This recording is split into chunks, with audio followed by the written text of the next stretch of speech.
You became an entrepreneur to make money. And don't forget, you became an entrepreneur to have a life. This is the Savvy Podcast, helping entrepreneurs connect with the vision that's bigger than themselves. Learn how to stop trading in your wife or husband and kids for your success. Get ready to have your beliefs about traditional leadership methods challenged and learn how to enjoy massive productivity gains and in less time than you can believe. This is the Savvy Podcast. Welcome to the Savvy Podcast. I'm Tim Marshall, and today I have the privilege of hosting Deb Lewis for a brief chat. Now, Colonel Deb's unique, mentally tough woman, MTW approach trains you to handle more stress, not de-stress, and puts it to work for you. So Deb Lewis is a West Point graduate from the first class with a woman and is a retired Army colonel and a Harvard MBA. Deb commanded 3 U.S. Army Corps of Engineer districts, including the $2.1 billion reconstruction program in combat. She survived the attack on the Pentagon on 9/11. And by George, I've got some questions about that, which we probably won't have enough time for today, but we'll look forward to asking those in the future. But while serving on the Joint Staff Anti-Terrorism Team. So Colonel Deb led while under fire, and her experience helped other leaders become better leaders. So her proven strategies, insights, and tools will arm you with exactly what you need in good times and in times of crisis. And by George, have we arrived at those? So welcome, Deb. It's a privilege to have you with us today. Well, thank you, Tim. I'm really delighted to be here with you. Fantastic. So you know the drill. It's 7 questions, 7 minutes. So she's rapid fire. Yes, the drill. Just like being in combat, right? You got to deal with it. You got it. I got it. You got it. And looking forward to hearing this. So let's jump on in. I've started the timer. Who's your ideal client? My ideal client, well, she's professional. She's caring. She has tons of talent. And, you know, she goes and she tries to make things better for everyone, not just herself.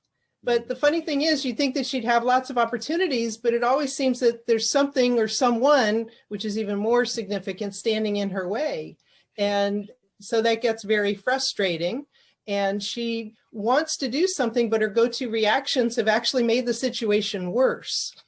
And so she wants to make it better, but she doesn't know what to do or say. Fantastic. So what's the problem you solve for her?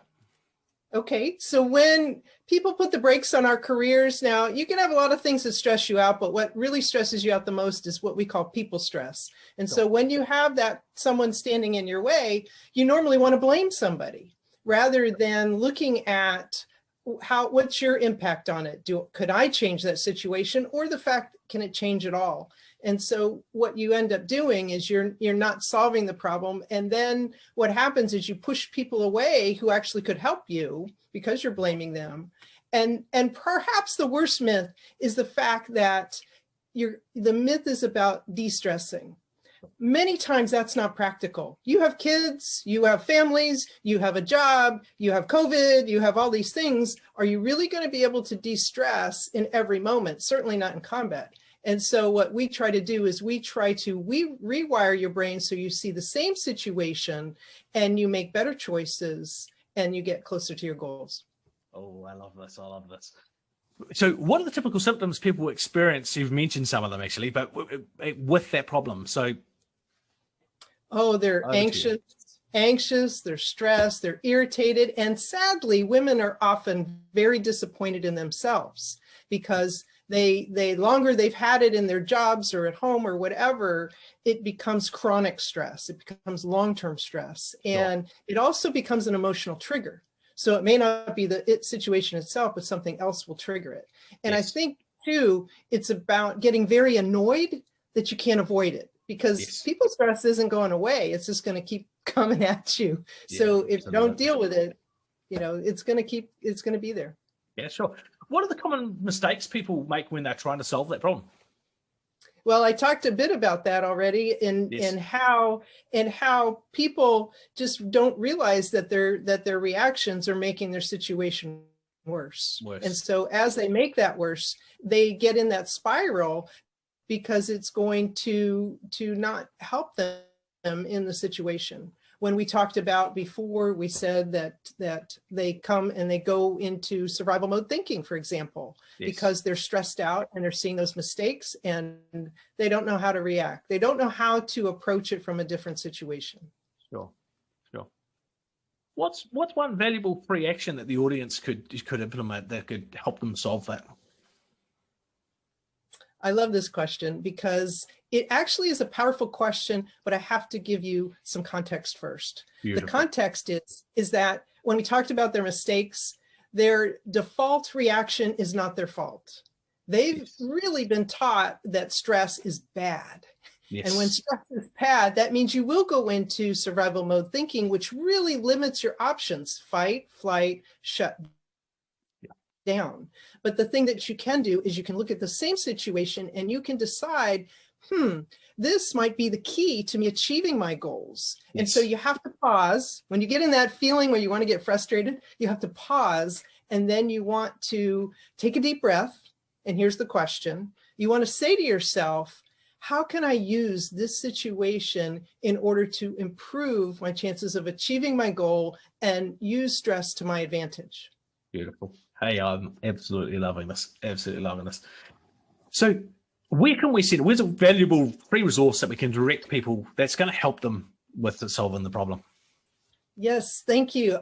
We've been struggling with it so long. It's like, how do you get it in writing? So I am just getting cranking and getting stuff in writing so people have it. So I actually have what's called a stress myth buster. It maybe seems like a single sheet of paper, but it's powerful because it has 3 of those go-to reactions that are actually making your audience worse in their situation when they face stress. And then I have, forgive my language, some kick-ass alternatives. Instead of looking at the first ones, you have alternatives in which you can respond to those. And you can get that by going to our website, which you'd already described, www.mentallytoughwomen.com, and then /free gift.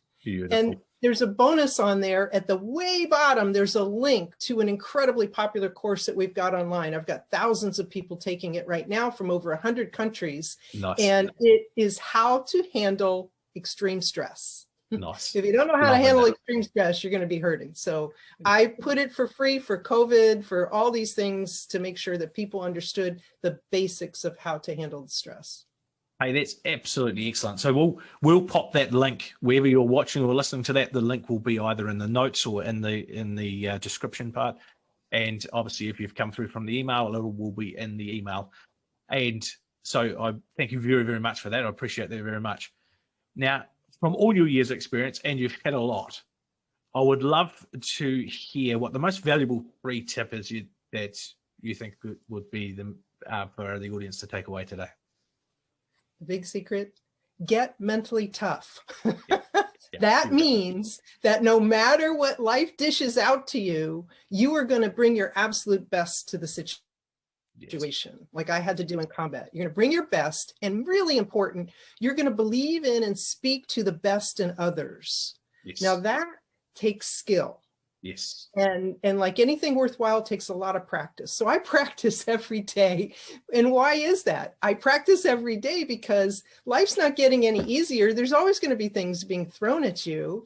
And also, I already explained, our natural go-to response makes it worse for us. So that makes it harder.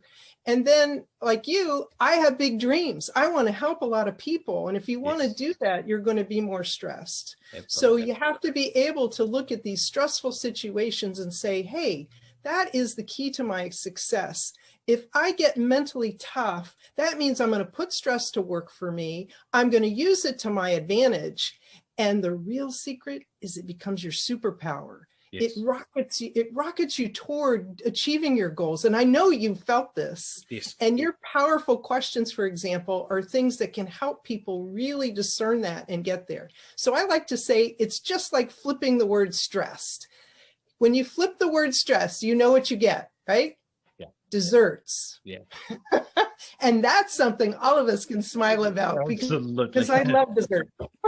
I love dessert. I don't distressed as a negative, no, but desserts, absolutely. And if you can think of it that way, I have lots of stories, but yes, get mentally tough.